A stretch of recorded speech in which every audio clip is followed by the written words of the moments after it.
Ay, wala talagang ibang magawa sa buhay. Dinamay niyo pa ako. Sige, eto pakinggan niyo.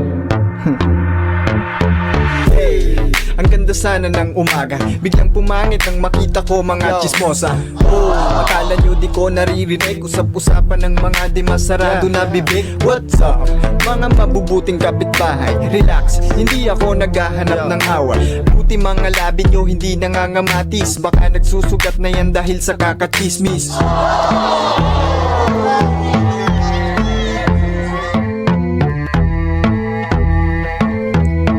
Yo, wala ka namang pruweba para tawagin kaming mga chismosa. Ganun ba talaga? Baka sampalin kita, madapa, matumba, sa hindi ka uubra. Ito ang banat ko, makinig ka sa akin. Ang mga tulad mo, ayokong